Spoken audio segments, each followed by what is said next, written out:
Hari ini kita akan belajar mengenai 3 prinsip penting di dalam kita memilih makanan. Atau kalau kita berbelanja, kita ingin beli sesuatu, kita punya guideline sekarang, kita punya tuntunan, kita punya pedoman. Bagaimana kita memilih makanan yang baik, yang akan menyehatkan tubuh kita, menjauhkan penyakit dari tubuh kita. Nah saudara, ini bukannya membuat kita merasa, wah kok jadi dibatas-batasin sih. Kan kita hidup, kita diberkati Tuhan, kan semua itu untuk makan gitu ya. Saudara, kita harus ingat di dalam prinsip, di dalam Tuhan bahwa kita bukan hidup untuk makan tetapi makan untuk hidup. Itu sebabnya penting tuntunan ini. Karena kita punya prinsip bahwa kita makan untuk hidup. Kita makan sesuatu yang bergizi, yang baik adalah untuk kita bisa hidup. Hidup sehat, hidup kuat tanpa penyakit kalau bisa. Atau seperti Ayub katakan kemarin yang saya pernah cerita saudara. Bahwa kalau kita mau masuk ke liang kubur sekalipun Ayub berkata. Biarlah dengan umur yang tinggi dia berharap. Di dalam terjemahan lain yang saya bilang itu dikatakan dengan umur yang penuh. Atau dengan full vigor, dengan semangat yang penuh artinya saudara kita perlu sehat. Kalau bisa kita meninggalkan dunia ini, kita nggak ngerepotin orang, kita nggak sakit ini, sakit itu, ngerepotin keluarga kita sendiri ya. Saudara bisa dengar di kaset yang sebelumnya saya banyak cerita tentang hal ini. Nah ini semua sebenarnya menjadi angan-angan kita. Kalau kita pun harus pergi meninggalkan dunia ini, biarlah kita sudah mencapai garis sasaran. Kita telah memenuhi apa yang telah menjadi panggilan Tuhan dalam hidup kita. Dan kita pergi tanpa menyusahkan terlalu banyak orang ya. Kita pergi dengan masih semangat, masih kuat, masih sedang justru menjalankan apa yang Tuhan sedang suruh kita lakukan. Nah saudara, oleh karena itu sebenarnya ada tuntunan nanti kita akan belajar kalau gitu, kalau kita memilih sesuatu makanan gimana dong yang baik supaya kita bisa memenuhi seperti yang Ayub harapkan ini juga saudara ya. Nah kita jangan merasa oh kalau gitu kok jadi dibatas-batasin gitu, kok jadi susah. Saudara, kita harus ingat ada beberapa contoh di dalam Alkitab bahwa memang Tuhan seringkali membatasi saudara, termasuk dalam hal makanan. Kita lihat beberapa hal di dalam Alkitab dari manusia pertama aja dulu saudara. Adam dan Hawa. Waktu pertama kali Adam dan Hawa diciptakan, selesai dia diciptakan, Tuhan berkata kepada mereka bahwa hanya pohon-pohonan yang berbiji dan buah-buahan yang berbiji saja yang engkau makan. Semua tanaman di dalam taman ini boleh engkau makan, kata Tuhan, tetapi ada satu yang tidak boleh engkau makan. Jadi saudara, dari kedua hal ini kita lihat memang selalu ada batasan yang Tuhan mau berikan kepada manusia. Jadi kita jangan merasa dibatasi ya, memang karena kita umatnya, dia yang berdaulat, yang berkuasa. Selalu ada batasan. Pertama kita lihat dari Tuhan berkata kepada Adam dan Hawa di mana dia melarang makan pohon pengetahuan yang baik dan jahat. Dari situ kita lihat saudara bahwa memang ada satu yang Tuhan batasi. Kedua saudara, kita lihat juga sebenarnya waktu Tuhan melakukan pembatasan ini, sebenarnya ini adalah juga larangan secara tidak langsung dari Tuhan kepada mereka, kepada Adam dan Hawa untuk tidak memakan daging hewan saudara.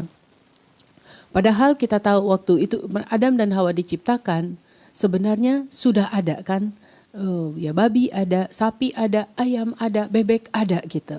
Tapi kita pernah gak berpikir, tapi Tuhan cuma berfirman kepada Adam dan Hawa waktu itu hanya pohon-pohonan yang berbiji dan buah-buahan yang berbiji saja yang boleh engkau makan, yang dimakan.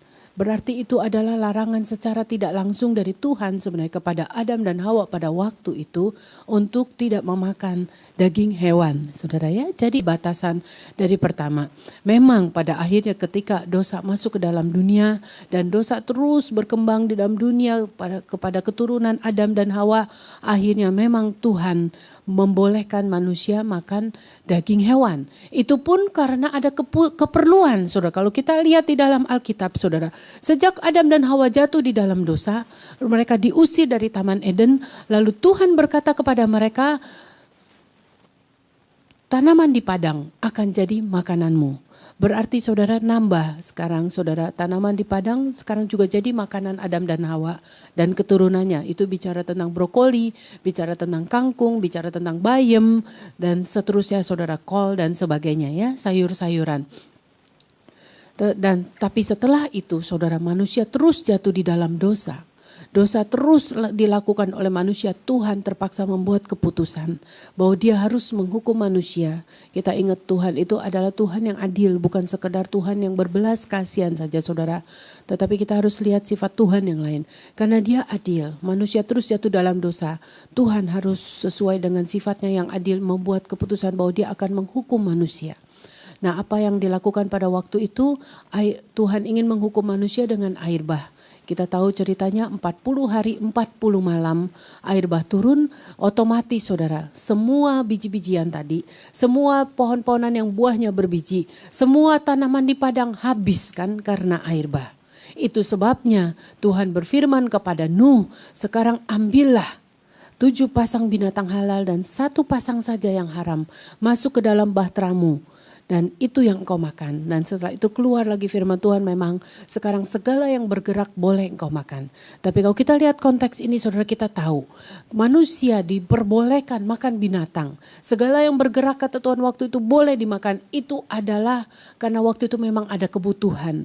Ada keperluan di mana semua yang Tuhan suruh makan sebenarnya tadi yang keluar dari hati Tuhan sebenarnya sesungguhnya waktu itu sudah punah karena air bah saudara. Makanya Tuhan suruh akhirnya makan, manusia nggak ada makanan, segala yang bergerak boleh dimakan. Hanya saudara nanti kita akan lihat selanjutnya bahwa ternyata sebenarnya setelah itu kita tahu kan bahwa umur manusia makin pendek, umur manusia berubah. Tadinya hampir 1000 tahun sampai zaman Nuh, dari Adam sampai zaman Nuh, tapi setelah itu saudara dari zaman Nuh terus sampai zaman Yakub, umur manusia makin pendek-pendek. Berarti ada hubungan dengan makan binatang ini saudara. Ya nanti kita akan lihat kenapa Tuhan juga suruh 7 pasang halal, 1 pasang haram ya di kaset berikutnya kita akan lihat ada maknanya.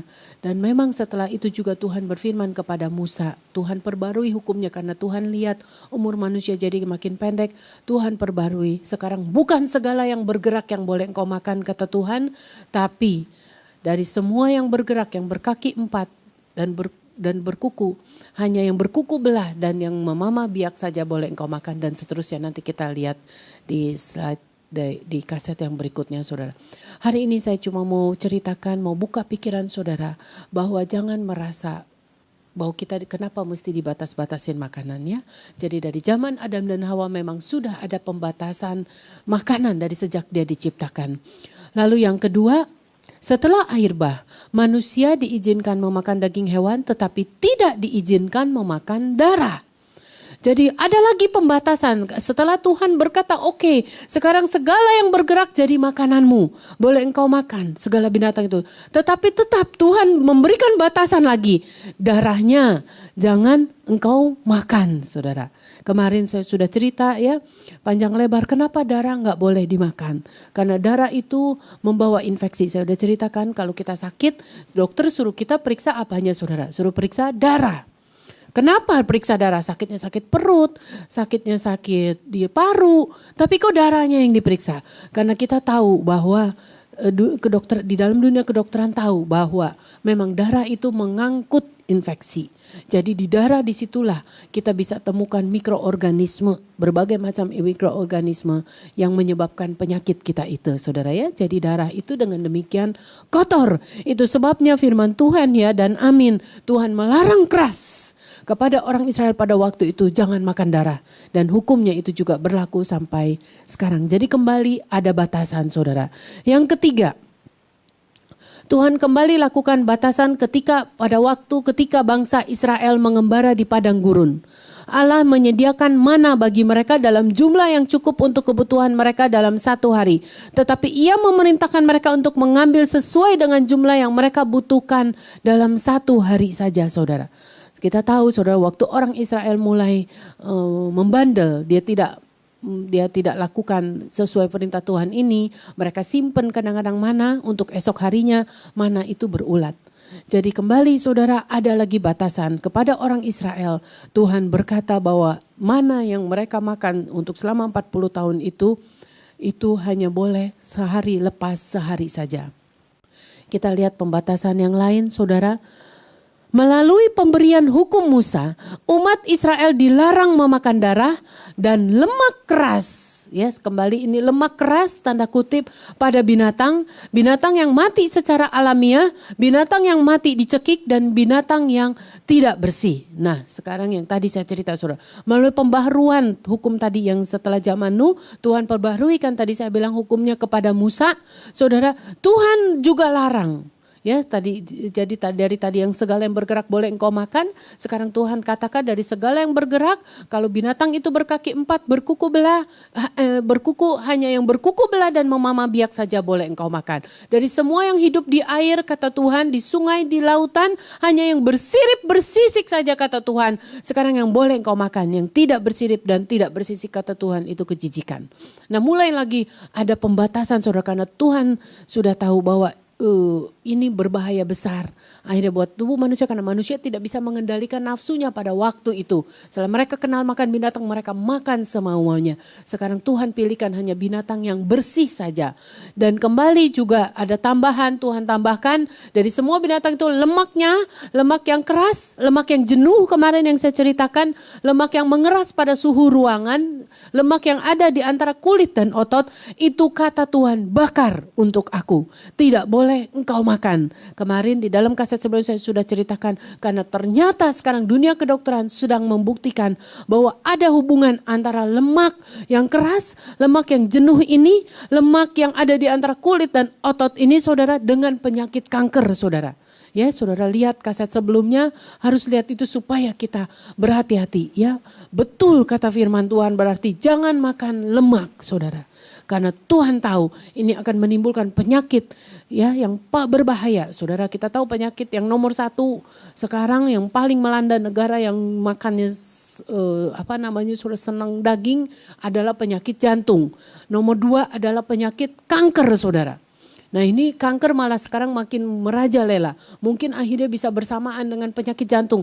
Kedua penyakit ini kita lihat jelas terutama adalah karena lemak saudara. Kalau jantung saudara tahu ya karena lemak. Kemarin saya cerita pembuluh darah itu bisa semua menjadi tebal karena lemak tertimbun di dinding pembuluh darah. Dan pada jantung juga terjadi saudara ya penimbunan lemak. Jadi kalau pernah ada seorang ahli bedah yang membuka jantung bedah torak saudara, bedah rongga dada ini kelihatan saudara orang yang gemuk, orang yang lemaknya banyak, di jantungnya pun betul terbungkus lemak saudara.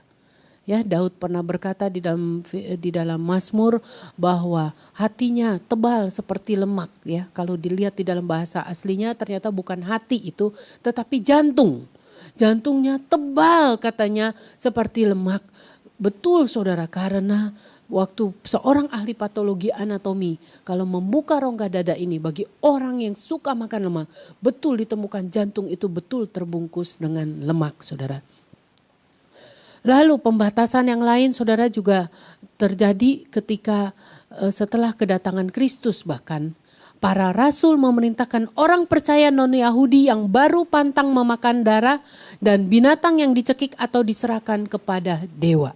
Jadi kita bisa baca itu di Kisah Rasul 15 ayat 20. Kembali ada pembatasan saudara ya di zaman perjanjian. Jadi bukan perjanjian lama aja. Jadi ini bukan Taurat tapi tetap di perjanjian baru juga. Ada pembatasan saudara. Juga di perjanjian baru di 1 Korintus 11 ayat 21. Kerakusan dan mabuk-mabukan adalah penyebab utama kekerasan, penyakit dan bahkan kematian pada gereja pertama di Korintus. Jadi saudara bisa lihat di perjanjian baru juga kembali saudara soal makanan juga dibatasi. Nah kita akan lihat sekarang saudara. Kalau kita melanggar batasan-batasan ini apa yang terjadi? Akibatnya fatal. Saudara tahu dari sejak zaman Adam dan Hawa ketika Adam dan Hawa tidak taat di dalam hal makanan saudara. Ya, dosa pertama kali masuk adalah justru di dalam hal ketidaktaatan Adam dan Hawa kepada makanan. Kita lihat Yesus bahkan harus sampai menjadi korban, saudara. Akibat dosa ini yang melanda umat manusia hanya karena ketidaktaatan Adam dan Hawa pada makanan. Waktu Tuhan berkata semua pohon yang ada dalam taman Eden ini boleh engkau makan, hanya satu pohon di tengah-tengah itu yang tidak boleh engkau makan. Saudara, pohon pengetahuan yang baik dan jahat itu tetapi dilanggar juga oleh mereka, dimakan, saudara. Lalu dosa masuk ke dalam dunia ini, dosa menguasai manusia pada waktu itu sampai akhirnya, saudara, akibatnya terlalu mengerikan, saudara. Yesus Allah sendiri harus turun di dalam Yesus Kristus untuk menebus umat manusia karena kasihnya semata-mata kepada manusia. Dia tidak mau manusia, umat yang dia kasihi, ciptaannya yang paling berharga itu binasa, saudara, masuk ke dalam neraka karena dia ada Tuhan yang adil. Setiap dosa tentu ada konsekuensinya, ada hukumannya. Dia ada Tuhan yang adil. Jadi dia, Adam dan Hawa dan semua umat manusia keturunannya harus dihukum. Neraka akibatnya. Tetapi karena kasih yang besar di dalam hatinya, kasihnya kepada dunia ini, isi dunia ini, kepada kita, maka dia akhirnya menyerahkan anaknya sendiri, firman Tuhan katakan, menjadi korban, saudara, agar bagi kita yang percaya akhirnya dengan nama Yesus akan memperoleh hidup yang kekal. Tapi saudara lihat, saudara, akibatnya Yesus harus mati sedemikian rupa. Kalau saudara nonton Passion of the Christ, saudara lihat betapa sengsaranya. Dia bukan mati asal mati begitu aja, mati langsung, saudara. Mati ditembak dan hanya dalam sedetik dia mati, dia tidak merasakan apa-apa. Tetapi mati yang Yesus harus jalani, proses kematiannya begitu mengerikan, saudara. Begitu menakutkan, begitu menyiksa dia, saudara. Semata-mata itu semua adalah, saudara, kalau kita lihat ujung-ujungnya, kita telusuri, hanya karena, saudara, ketidaktaatan manusia di dalam hal makanan. Demikian juga sekarang kita bisa terjadi, saudara. Kita bisa menyalibkan Yesus barangkali secara kiasan itu kedua kali. Atau kita melukai hati dia. Atau kita dengan merusak tubuh ini yang adalah bait Allah, saudara. Dengan makan, sebenarnya dengan tidak taat di dalam hal makanan juga, saudara. Itu supaya coba kita ingat baik-baik, ya. Bukan Adam dan Hawa tidak taat dalam hal yang lain, dalam hal makanan. Berarti makanan itu juga penting di pemandangan Tuhan, saudara. Untuk kita perhatikan, untuk kita tidak semena-mena, saudara. Karena itu akibatnya fatal sekali, ya. Kita ingat sekali lagi bahwa Yesus sampai harus mati hanya karena menebus dosa isi dunia ini, hanya karena tadi ketidaktaatan di dalam hal makanan, ya. Tentu kita nggak mau ulangi lagi. Cukup Yesus menderita satu kali saja, firman Tuhan katakan cukup dia menderita sedemikian rupa, saudara. Ya, jangan sampai kita melukai kembali dia dan seperti kita menyalibkan dia kembali karena ketidaktaatan lagi di dalam hal makanan.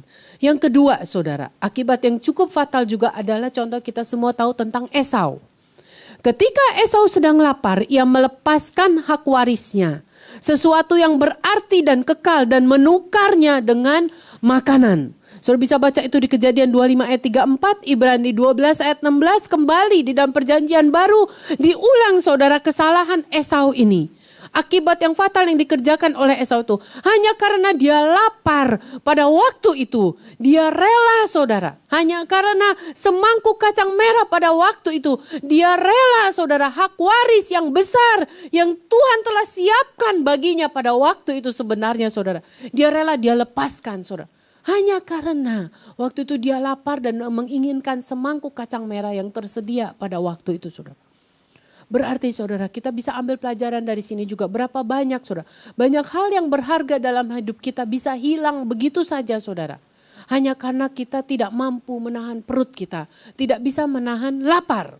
Ya, contoh yang sederhana aja, saudara. Orang rela membunuh, orang rela untuk merampok, merampas sebenarnya karena perut yang tidak tahan lapar. Padahal sebenarnya, saudara, dunia kedokteran membuktikan bahwa sebenarnya manusia bisa hidup tanpa makanan itu lebih dari sebulan, saudara. 40 hari. Ya, manusia gak bisa hidup katanya tanpa oksigen lebih dari 4 detik. Gitu ya, tanpa udara. Manusia juga gak bisa hidup tanpa air lebih dari 4 hari, saudara. Tetapi manusia bisa hidup sebenarnya tanpa makanan Dalam kurun waktu yang 40 hari kita lihat contoh Musa, Yesus saudara ya. Dan beberapa contoh lain orang-orang yang mogok makan kita lihat terhadap pemerintah.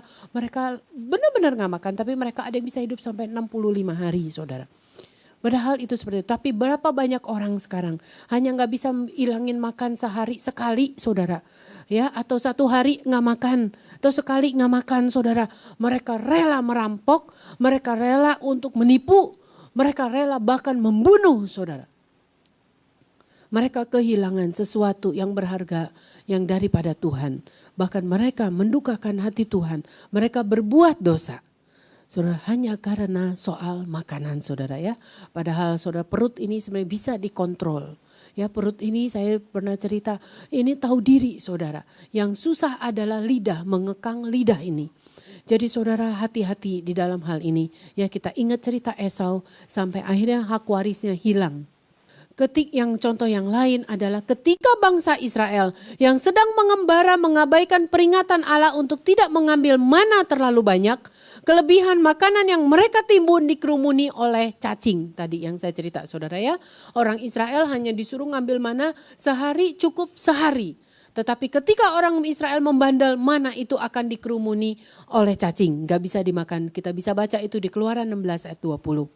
Kita lihat contoh yang lain saudara, ini yang ngeri nih saudara. Ketika bangsa Israel yang tidak bersyukur meminta-minta daging sebagai ganti mana dari surga.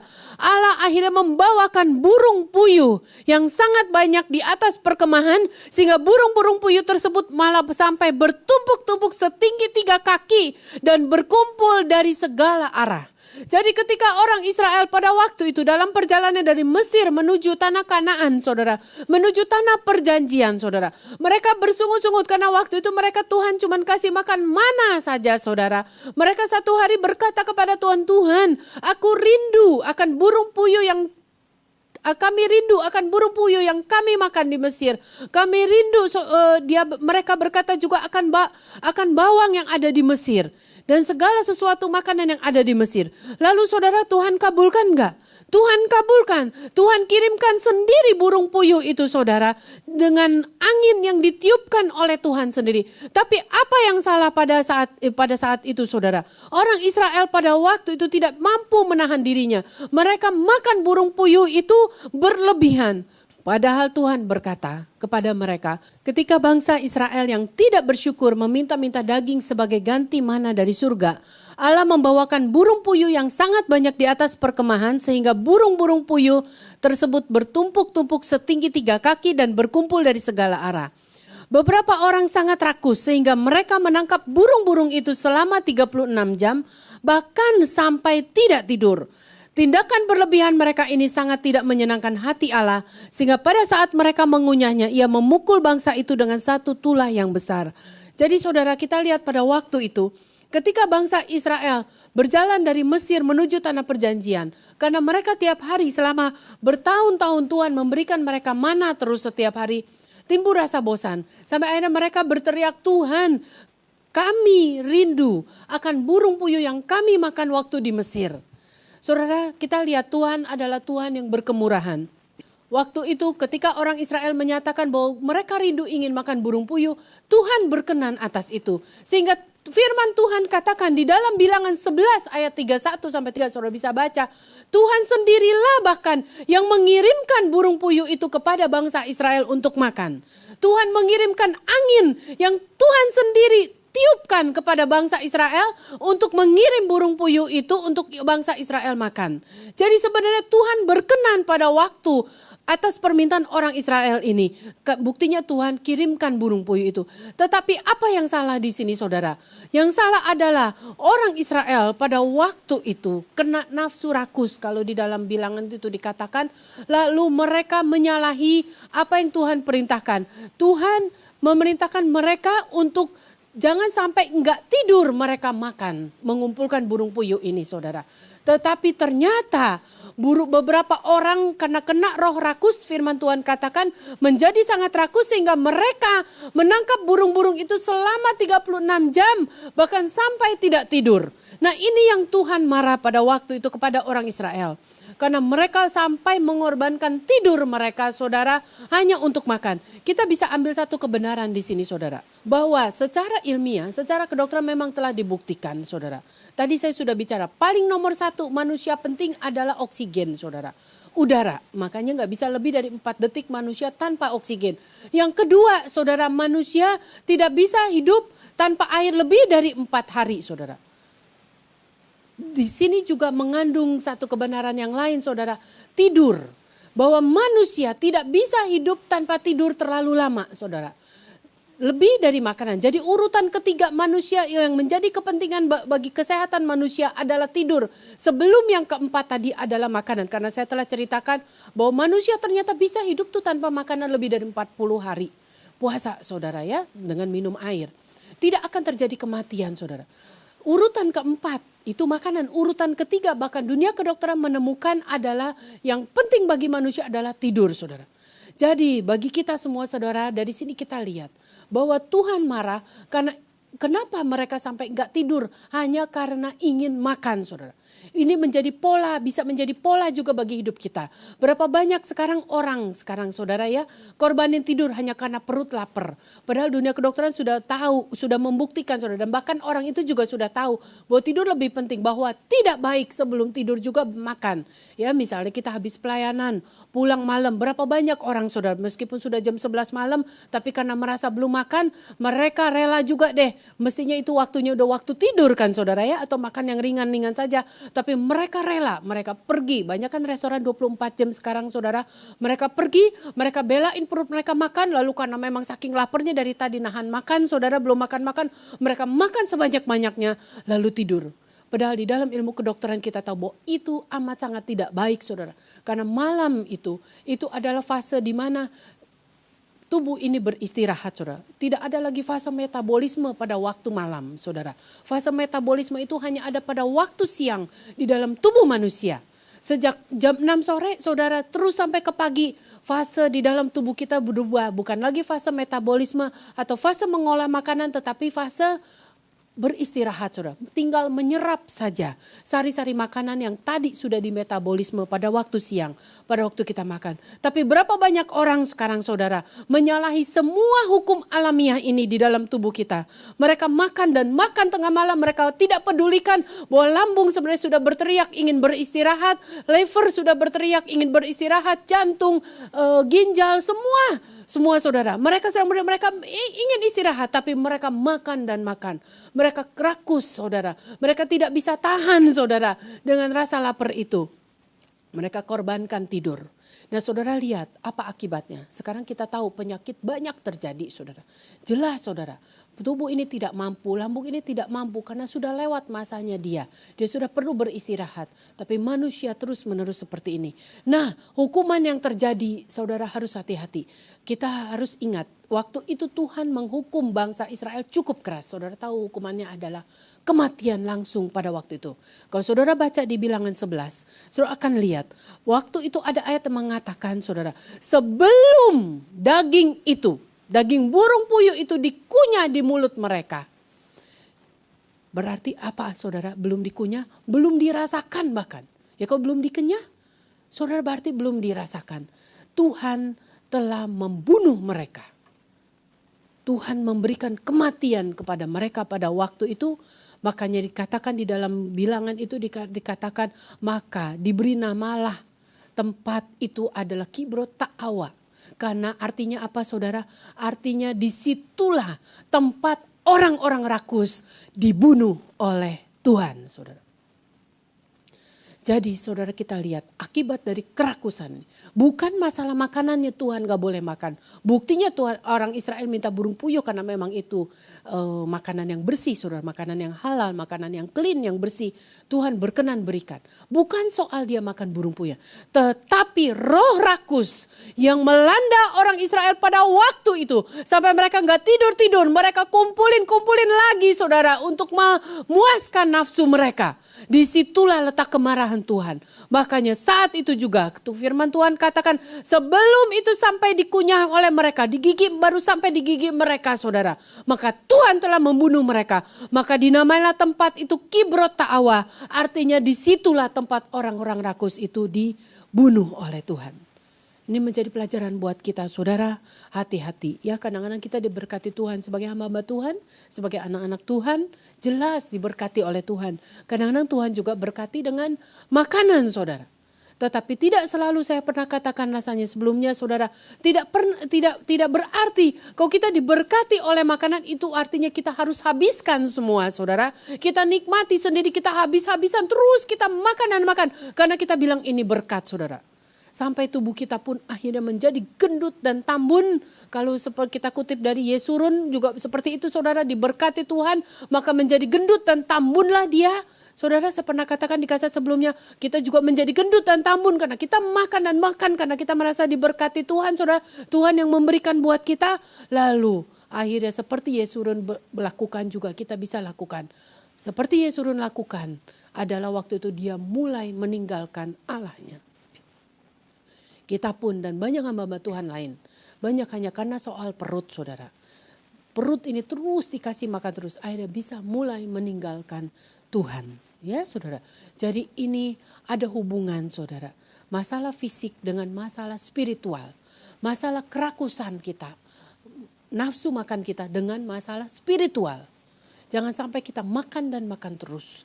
Kena roh rakus. Akhirnya kita mulai meninggalkan Tuhan kita. Ya saudara bilang enggak, saya masih bisa ke gereja, saya masih ikut Bible study, saya masih bisa ikut jam doa. Tapi yang dimaksud di sini adalah hubungan secara pribadi dengan Tuhan saudara. Berapa banyak karena kita terus bertuhankan perut, kita mulai mengurangi saudara. Atau hubungan kita dengan Tuhan menjadi terganggu saudara. Karena nanti saya akan bicara di kaset sebelumnya, banyak terjadi hal-hal saudara yang mengganggu tubuh kita. Kalau kita makan sembarangan dan terlalu banyak, lalu akhirnya itu juga mengganggu jiwa kita. Kita bisa jadi depresi saudara. Kita bisa jadi lemah. Jadi kalau kita bisa jadi lemah seperti itu, akhirnya waktu kita harus juga bertemu dengan Tuhan. Waktu Roh Kudus juga berkuasa atas kita. Waktu kita di dalam pengurapan, kita tidak mampu mengikuti gerakan Roh Tuhan yang dahsyat itu. Tubuh kita tidak mampu mengikuti karena tubuh kita didapati dalam keadaan lemah saudara. Jiwa kita depresi saudara. Roh Kudus terhambat untuk bekerja di dalam kehidupan kita hanya karena kita berlebihan di dalam hal makanan saudara. Yang berikutnya saudara, di dalam perjanjian lama, kerakusan juga dihubungkan dengan mabuk-mabukan dan pemberontakan. Saudara bisa baca itu dengan jelas di Ulangan 21 ayat 20, Amsal 23 ayat 20 dan 21 saudara. Ya di dalam perjanjian. Tetapi ternyata di dalam perjanjian baru juga ada saudara. Bersama dengan mabuk-mabukan, kerakusan adalah ciri-ciri seteru Kristus. Filipi 3 ayat 18 sampai 19 katakan demikian saudara. Orang yang mabuk-mabukan saudara, kerakusan itu adalah ciri-ciri seteru Kristus. Dan memang dikatakan saudara, orang yang mabuk, orang yang rakus itu hampir sama saudara, disetarakan dengan drunkenness kalau di dalam bahasa Inggris. Pemabuk saudara. Kalau di dalam Amsal itu juga ada yang dinamakan pelahap daging. Pelahap saudara. Ya, itu disamakan, disetarakan dengan mabuk-mabukan saudara. Ya, orang-orang yang kalau di Amsal dikatakan itu pakaiannya kelihatan compang-camping ya saudara. Kalau di dalam penglihatan secara rohani pakaian kita compang-camping artinya kita miskin betul di hadapan Tuhan. Meskipun kita kaya kata orang secara lahiriah karena kita makan daging ya. Pelahap daging kan katanya saudara. Makan daging dan daging orang katakan wah kaya saudara. Tetapi di mata Tuhan secara spiritual Amsal katakan itu pakaiannya compang-camping katanya saudara. Kalau orang pakaian compang-camping artinya ya miskin dia. Dalam arti kata di sini adalah miskin sekali rohaninya. Jadi ada hubungan kerakusan dengan kehidupan kembali spiritual kita saudara. Ya ada dengan kehidupan rohani kita. Dan bahkan di dalam gereja perjanjian baru saudara. Mereka yang mabuk-mabukan, mereka yang rakus ini, ciri-ciri seteru Kristus ini. Mereka jugalah yang menyebabkan perselisihan di dalam gereja saudara. Roma 16 ayat 17-18 katakan begitu. Ya saudara, jadi perselisihan di gereja banyak kan saudara, hanya karena soal perut saudara. Soal makanan, berapa banyak kaum ibu bisa ribut ya. Sesama kaum ibu hanya karena soal menu makanan saudara. Hanya karena ada seorang jemaat atau beberapa pekerja gak bisa bawa pulang makanan yang diberikan oleh gereja itu saudara. Mau bawa 2 gak dikasih gitu ya saudara ya. Atau mau bawa pulang makanan udah kehabisan karena di luar target yang datang. Berapa banyak jadi pahit hati dengan gereja. Saudara, hanya karena soal makanan ya. Berapa banyak orang juga gak mau datang ke gereja kalau jam doa semalam suntuk, kalau gereja itu gak sediain makanan, kira-kira seperti itu. Jadi saudara, hati-hati, perselisihan dalam gereja bisa terjadi hanya karena soal kecil, soal makanan. Kerakusan dengan demikian saudara tidak sejalan dengan kehidupan kekristenan yang dipenuhi dengan Roh Kudus. Jadi saudara, hati-hati dengan demikian. Sekarang kita akan masuk, kalau begitu saudara. Ada makanya beberapa prinsip penting kita memilih makanan. Saudara, supaya tidak terjadi sesuatu atas tubuh kita. Supaya tidak terjadi sesuatu juga yang menyebabkan Tuhan berduka. Roh Kudus berduka sehingga kita kena hukuman saudara ya. Karena tubuh kita kembali adalah bait Allah. Kita patut untuk jaga itu bersih. Nah saudara, sebelum kita masuk ke 3 prinsip makanan itu, saudara perhatikan baik-baik ini. Ini hukum yang sering kali kita nyanyikan saudara.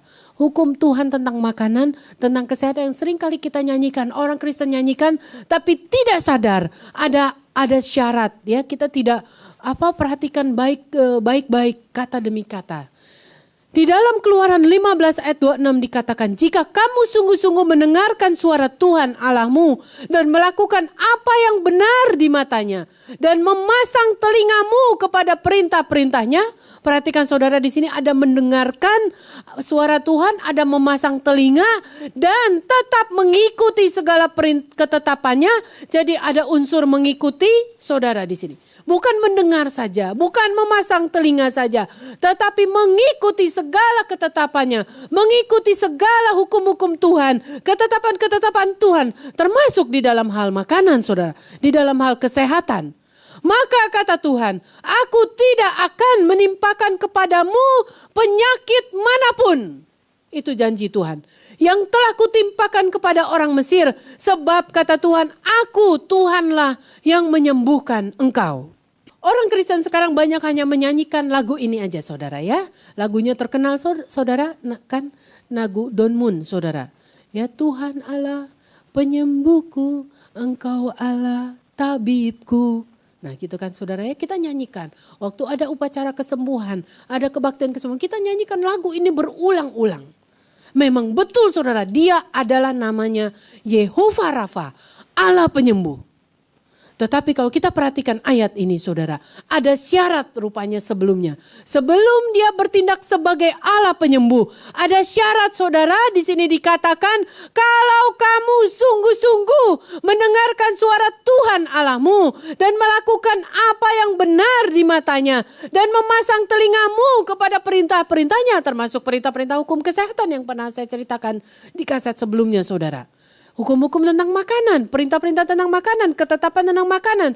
Dan tetap mengikuti segala ketetapannya itu. Maka aku, kata Tuhan, tidak akan menimpakan kepadamu penyakit manapun yang telah kutimpakan kepada orang Mesir.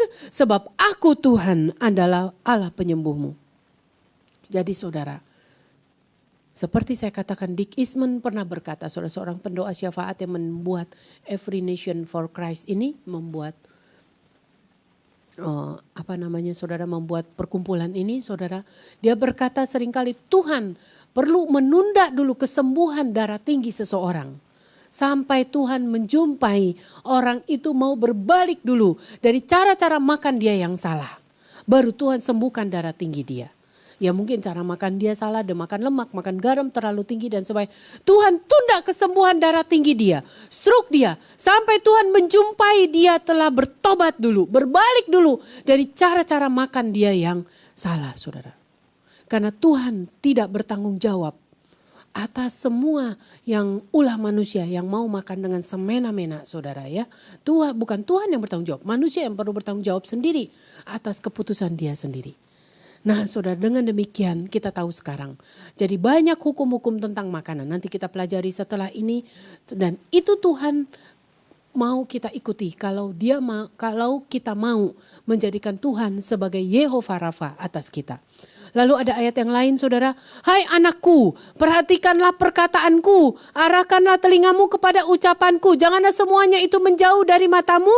Simpanlah itu di lubuk hatimu. Karena itulah yang menjadi kehidupan. Life dalam King James disebut bagi engkau, bagi mereka yang mendapatkannya, bagi kita yang taat kepada firman Tuhan, kepada hukum-hukum Tuhan, termasuk hukum-hukum Tuhan tentang makanan.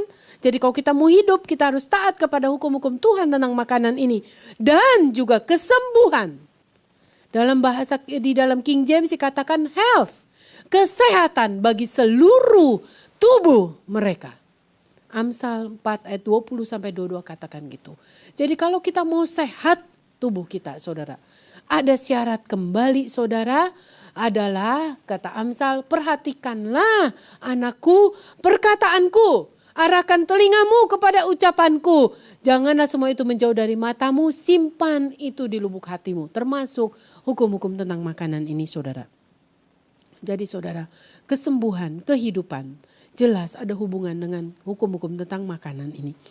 Sekarang kita lihat kalau begitu saya ringkas menjadi 3 prinsip saudara. Kalau kita mau milih makanan ya, saudara hafalkan ini baik-baik saudara 3 prinsip ini. Biar ini menjadi guideline, ini menjadi pedoman. Kalau saudara ingin lagi ke supermarket mau beli makanan ini. Atau kita ke restoran kita lagi mau makan itu saudara balikan dulu ke prinsip ini. Kalau kita mau sehat, kalau kita mau hidup kata Amsal. Kalau kita mau sembuh saudara. Balikan ke sini ya, counter check dengan prinsip-prinsip ini. Saudara akan merasa tertuntun ya. Semua ini adalah Alkitabiah ya. Prinsip pertama dari 3 prinsip penting ini adalah makanlah hanya zat-zat atau bahan-bahan yang Allah ciptakan sebagai makanan. Hindari apa yang tidak dirancang sebagai makanan. Saya ulang sekali lagi saudara, makanlah hanya zat-zat atau bahan-bahan yang Allah rancang atau Allah ciptakan saja sebagai makanan. Hindari apa yang Tuhan tidak rancang sebagai makanan saudara. Meskipun itu enak, meskipun kata manusia, loh ini enak, ini berkat gitu ya. Ini gurih, ini baik. Sebab saudara, memang semua yang diciptakan Tuhan itu baik adanya saudara ya. Sampai cicak-cicak pun saudara, cecak saudara ya, diciptakan Tuhan baik adanya. Tapi apakah karena dia baik adanya saudara, kita manusia mau jadikan itu sebagai makanan? Jelas enggak saudara. Cicak memang Tuhan ciptakan baik saudara. Tapi tidak semua yang baik itu Tuhan artikan untuk kita makan. Bisa untuk fungsi yang lain saudara. Ya, mungkin Tuhan ciptakan cicak itu baik adanya karena Tuhan tahu itu untuk makannya nyamuk, saudara. Bukan sebagaimana saudara, benar kan? Saudara nggak mau kan makan cicak karena Tuhan, iya baik adanya tapi itu bukan diciptakan untuk aku sebagai makanan. Nah sama hal yang lain saudara. Cuma sering kali manusia udah rasa keburu enak saudara, manusia mulai berkeras hati. Merasa apa iya, kan ini baik adanya. Contoh babi saudara ya, nanti kita akan masuk. Ini bicarakan ini panjang lebar di sesi daging saudara. Ya saudara harus miliki itu, saudara harus dengar itu. Sebab saya di sini saya nggak akan panjang lebar. Dan saudara harus tahu itu, babi banyak orang keberatan tadinya saudara. Kalau saya bilang babi itu tidak dirancang Tuhan sebagai makanan. Karena mereka bilang kan enak. Wah dunia sudah makan itu sudah terkenal. Kan baik adanya Tuhan ciptakan. Masa nggak boleh? Gitu saudara ya. Nah. Nanti di sesi daging ini, di sesi saya akan bahas babi, sapi dan sebagainya saudara. Kerang-kerangan, udang dan sebagainya, semua yang enak-enak itu. Ternyata saudara memang enak tapi sebenarnya dari hati Tuhan. Tuhan tidak rancang itu sebagai makanan. Itu untuk fungsi yang lain Tuhan ciptakan. Kita tahu babi untuk fungsi lingkungan sebenarnya saudara. Di Amerika saudara, di Philadelphia pemerintah kotanya sampai mampu saving sebanyak $3 juta saudara. Untuk membersihkan sampah di kota itu hanya dengan memelihara babi aja yang banyak saudara di kota itu. Berarti saudara kita tahu babi punya fungsi untuk bersihin kotoran. Bersihin sampah lah, memang babi makannya sampah, kotoran, bahkan kotoran kita sendiri manusia. Nanti saudara panjang lebar saya ceritakan itu. Bagi saudara yang merasa keberatan tentang babi ini, saudara harus dengar kaset ini. Nanti kita akan lihat banyak bukti-bukti ilmiah yang mendukung apa yang dituliskan sebenarnya sudah tentang babi ini di dalam firman Tuhan. Bahwa ini adalah Tuhan tidak rancang sebagai makanan saudara. Termasuk yang lain ya saudara. Nah, berarti kita harus tahu sekarang makanan yang Tuhan rancang betul ciptakan sebagai makanan. Yang sudah pasti saudara adalah ketika firman Tuhan kepada Adam dan Hawa selesai pertama kali mereka diciptakan. Tuhan berkata, inilah yang menjadi makananmu. Tumbuh-tumbuhan yang berbiji dan pohon-pohonan yang buahnya berbiji. Jadi cerita biji-bijian saudara yang Tuhan mau itu jadi makanan. Beras, gandum, jagung, jali, saudara jelai kalau di dalam Alkitab dalam bahasa Inggris barley saudara. Ya dan seterusnya. Ya dan tumbuh-tumbuhan yang buahnya berbiji. Cerita buah-buahan. Sayur-sayuran yang berbiji. Kacang panjang, kacang buncis saudara, kacang polong, kacang kapri saudara.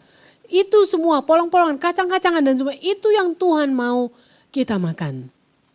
Itu yang dirancang Tuhan sebagai makanan saudara. Dan meskipun kita akhirnya harus makan hewan saudara. Karena setelah saya cerita di zaman Nuh setelah akhir bah. Manusia juga Tuhan suruh makan hewan saudara. Hewannya pun dipilihkan oleh Tuhan. Hanya yang bersih saja. Hanya yang halal saja kalau kata Alkitab. Dalam bahasa Inggris hanya yang clean saja saudara. Itu saja yang boleh dimakan oleh manusia. Yang kotor, unclean, yang haram. Kalau dalam bahasa yang lainnya yang najis, saudara kata firman Tuhan. Itu tidak boleh engkau makan. Ya, saudara ingatkan ada ayat di Imamat bilang. Semua yang berkuku belah dan memamah biak saja yang boleh engkau makan. Tidak yang tidak berkuku belah dan tidak memamah biak, tidak boleh engkau makan. Lalu dilanjutin di situ saudara, kelinci memamah biak tapi tidak berkuku belah, tidak boleh engkau makan. Pelanduk katanya, saudara memamah biak tapi tidak berkuku belah, tidak boleh engkau makan. Unta memamah biak tapi tidak berkuku belah, tidak boleh engkau makan. Babi katanya saudara ya, kembali ke babi, memamah biak tapi tidak berkuku belah, tidak boleh engkau makan. Jadi saudara ada hukum-hukum ya. Selain sayuran yang Tuhan mau kita mayoritas kita makan. Yang terutama jadi makanan kita. Kalau kita mau makan binatang juga. Hanya yang Tuhan rancang sebagai makanan saja. Artinya yang clean, yang bersih, yang halal saudara. Yang boleh kita makan saudara ya. Prinsip kedua.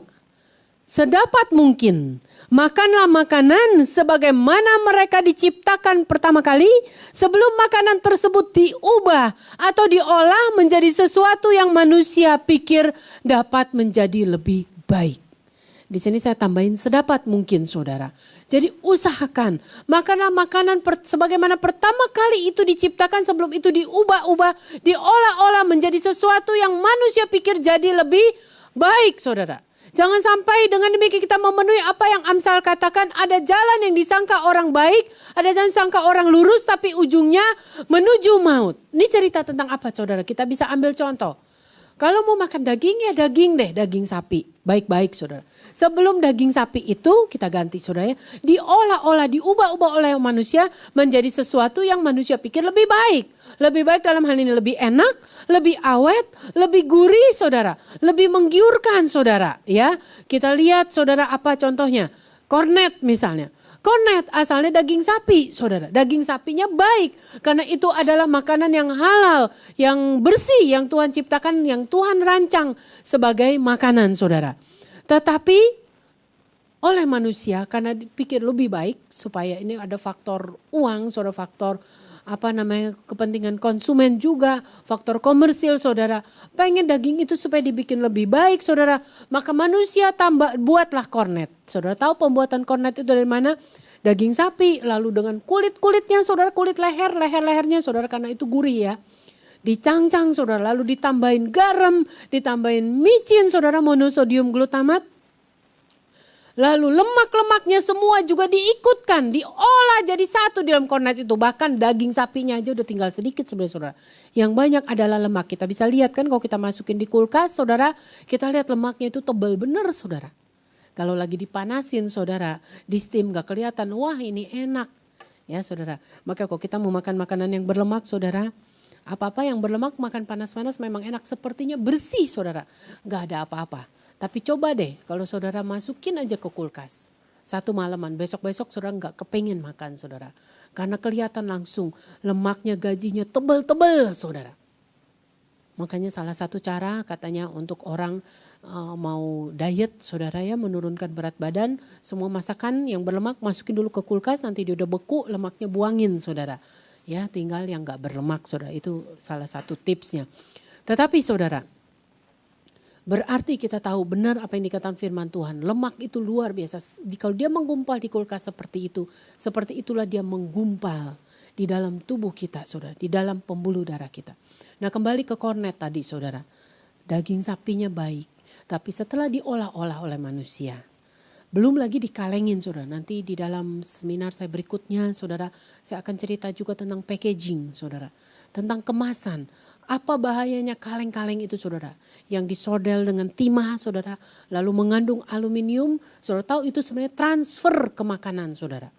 Lalu styrofoam dan sebagainya saudara ya. Yang sekarang jadi kemasan makanan. Itu sebenarnya di dalam suasana yang panas dan berlemak. Makanan itu kemasan itu saudara. Saat kimia di dalam kemasan itu transfer sebenarnya ke dalam makanan. Ya, entah itu styrofoam, entah itu kaleng, saudara, aluminium, saudara, timah, saudara, dan plastik dan sebagainya. Saudara, ya, nanti kita bicarakan di dalam kaset kita berikutnya. Nah, saudara, berarti saudara sedapat mungkin berarti harus hindari. Makanlah sesuatu sebagaimana itu pertama kali diciptakan. Jelly, saudara, jelly bagus, high fiber, saudara. Ya, untuk kita yang susah ke belakang makan jelly baik. Tetapi manusia pengen jadi lebih baik, lebih laku saudara. Ya, lalu mereka kasih gula yang banyak. Lalu mereka kasih pewarna. Jadi jelly yang warna-warni. Ada anggur, saudara sebenarnya itu pewarna.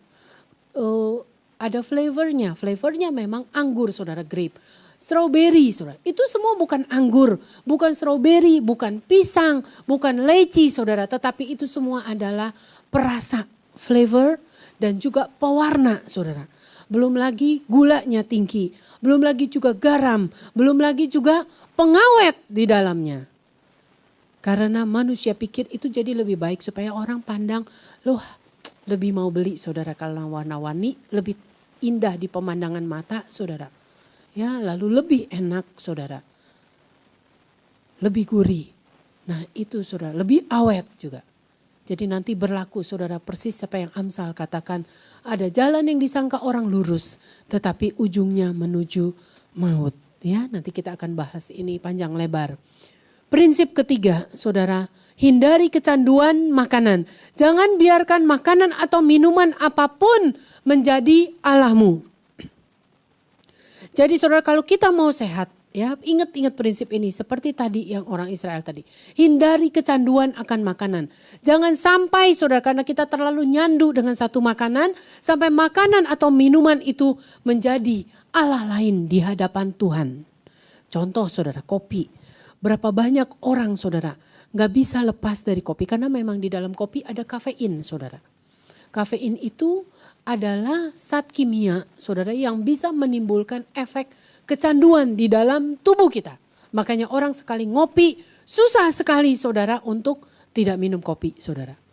Susah sekali dapat karena dia akan ribut sakit kepala lalu dia pikir kopi yang bikin dia sakit. Nanti saya akan ceritakan saudara di kaset yang berikutnya saudara khusus kopi. Kenapa orang bisa begitu saudara? Sakit kepala lalu dia mulai stop, dia mulai uring-uringan, marah-marah. Lalu apa akibatnya? Ternyata saudara lebih dari 5 organ tubuh kita nanti akan dipengaruhi oleh kopi. Termasuk cuci ginjal, cuci darah dan sebagainya, benjolan di payudara dan sebagainya saudara. Ya nanti kita bicarakan di sana. Itu adalah karena kopi. Itu juga mengganggu masalah spiritual kita saudara. Ada seorang istri misionaris saudara. ketika suaminya berkata kepada dia bahwa suaminya berkata bahwa dia merasa bahwa kita sekarang Tuhan akan utus ke satu tempat yang lain sebagai misionaris. Kita tunggu saatnya, kata suaminya, dan siapkan hati kita. Dia berkata kepada istrinya demikian. Tapi apa yang terjadi, saudara? Waktu istrinya mendengar itu, istrinya langsung berkata demikian. Kalau kita dipindahkan ke sana, kata dia, apakah ada kopi merek dia sebut satu merek di negara itu, saudara. Itu merek yang memang dia nyandu sekali ya, saya nggak boleh sebutkan merek itu, saudara. Dia sudah kecanduan terhadap itu, saudara. Apakah ada di situ? Kalau tidak ada, saya nggak akan mau ikut kamu menjadi misionaris di negara itu. Ini kejadian betul-betul, saudara. Berarti, saudara, kehidupan istri misionaris ini sudah ditunggangi, saudara. Sudah dikuasai oleh makanan. Makananlah sekarang yang menjadi Allah dia. Sehingga ketika Allah yang sesungguhnya berfirman kepada dia untuk pergi menjadi utusannya di satu daerah, dia tidak mampu ikuti, saudara. Karena kopinya ini yang sudah lebih menguasai dia, lebih daripada Allahnya sendiri. Nah, saudara, itu contoh yang saudara bilang, oh kita sih gak sampai gitu. Tapi hari-hari kita saudara, berapa banyak orang, saudara, susah baca Alkitab. Sebelum ada kopi ada di meja di hadapan dia, saudara ya. Dia bilang, aduh gak dapat ilham nih baca Alkitab, siapin firman. Sebelum istriku menyediakan kopi ya. Dan dia akhirnya ujung-ujungnya dia bisa marah sama istrinya, saudara. Kalau dia belum siapin kopi juga. Dia berkata bahwa aku lagi mau siapin firman. Aku sedang mau baca firman. Aku perlu seger. Ya kan dia bilang gitu ya. Aku perlu kuat gak ngantuk. Mana kopinya? Gitu saudara. Berarti saudara, kalau kita pikir-pikir, jangan-jangan ilhaman dia adalah justru karena kopi, saudara ya. Bukan semata-mata 100% benar-benar natural daripada Tuhan. Nah, hari-hari kehidupan kita banyak seperti itu, termasuk hamba-hamba Tuhan. Merasa enggak fit, saudara. Merasa enggak afdol, katanya kalau bahasa Jakarta, tanpa satu makanan tertentu masuk ke dalam tubuh mereka. Rasa gak kuat. Ada seorang hamba Tuhan yang berkata demikian, saudara. Kalau dia mau naik ke mimbar, kalau dia belum makan steak katanya 2 porsi, saudara. Rasanya dia gak akan kuat. Karena dia bilang dia adalah orang yang on fire. Dia perlu on fire, dia perlu bersemangat, dia perlu kuat. Cuman salah, saudara.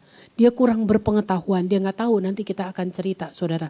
Bahwa ternyata daging itu justru sebenarnya bikin lemes, saudara.